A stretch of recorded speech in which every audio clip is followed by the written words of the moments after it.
नमस्कार, आप देख रहे हैं 4 PM बिहार और मैं हूं अभिषेक मिश्रा। देखिए, बिहार की राजनीति से जुड़ी हुई एक बड़ी दिलचस्प जानकारी है। अक्सर राजनीति से जुड़ी हुई कोई महत्वपूर्ण खबर होती है तो हम उसको बड़ी खबर बताते हैं, महत्वपूर्ण खबर बताते हैं, लेकिन ये मामला थोड़ा दिलचस्प है, दिलचस्प जानकारी है। देखिए, लोक जनशक्ति पार्टी रामविलास के राष्ट्रीय अध्यक्ष चिराग पासवान की मां रीना पासवान से जुड़ी हुई जानकारी है। रीना पासवान, जिनको आपने हमेशा पर्दे के पीछे देखा, जिन्होंने हमेशा चिराग पासवान के राजनीतिक सफर को आगे बढ़ाने में, रामविलास पासवान के राजनीतिक सफर में उनकी भूमिका रही। आप कह सकते हैं एक कुशल गृहिणी के तौर पर, राजनीतिज्ञ के तौर पर नहीं, राजनीति से उनका बहुत सरोकार नहीं रहा। लेकिन चिराग पासवान की मां रीना पासवान अब राजनीति के मैदान में उतरने जा रही हैं, ये जानकारी है। और चिराग पासवान की मां रीना पासवान की एंट्री सियासत में होने जा रही है, ये खबर सामने आ रही है। दरअसल इसके कयास पहले से लगाए जा रहे हैं, इसकी चर्चा पहले से है।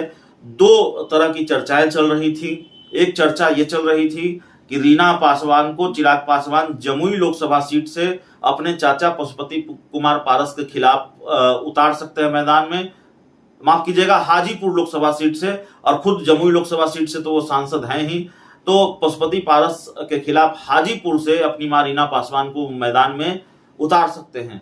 दूसरी चर्चा ये चल रही थी और चल रही है कि रीना पासवान को राज्यसभा भेजा जा सकता है, राज्यसभा की सांसद बनेंगी रीना पासवान।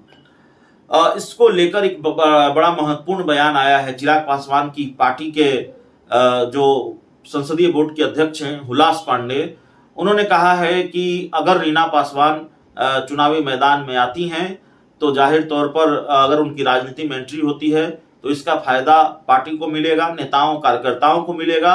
हुलास पांडे ने यह भी कहा है कि इसको लेकर कई बार चिराग पासवान से बात हुई है, आगे भी करेंगे, फैसला चिराग पासवान को लेना है। लेकिन पार्टी की तरफ से पहले भी संकेत दिए जाते रहे हैं, और हमारे पास जो जानकारी है, हमारे सूत्रों ने जो जानकारी दी है, वो जानकारी यही है कि इस बार 2024 के लोकसभा चुनाव में संभवतः वो लोकसभा चुनाव लड़े या नहीं लड़े, लेकिन उनकी एंट्री राजनीति में 2024 में हो जाएगी। हो सकता है रीना पासवान लोकसभा चुनाव न लड़े, राज्यसभा जाए, लेकिन उनकी एंट्री राजनीति में होने जा रही है। वैसे बहुत हद तक ये चर्चा भी है कि रीना पासवान को हाजीपुर लोकसभा सीट से चिराग पासवान उतार सकते हैं, खुद जमुई से सांसद हैं और जमुई से ही चुनाव लड़ेंगे।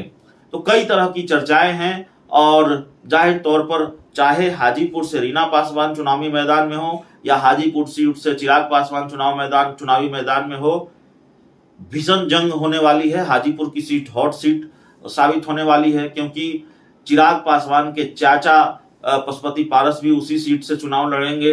अब वो एनडीए के कोटे से चुनाव लड़ेंगे, या फिर अगर एनडीए ये सीट, बीजेपी ये सीट चिराग पासवान को दे देती है तो महागठबंधन या अपनी पार्टी के टिकट पर लड़ेंगे, बिना किसी गठबंधन के लड़ेंगे।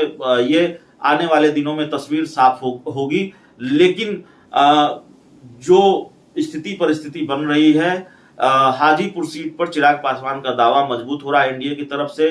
बीजेपी चिराग पासवान के लिए बहुत जरूरी है, और चिराग पासवान अगर हाजीपुर की सीट चाहते हैं, जो कि चाहते हैं, अगर नहीं चाहते हैं तो बीजेपी की तरफ से चिराग पासवान को ही हाजीपुर की सीट मिलेगी। बहुत बहुत धन्यवाद।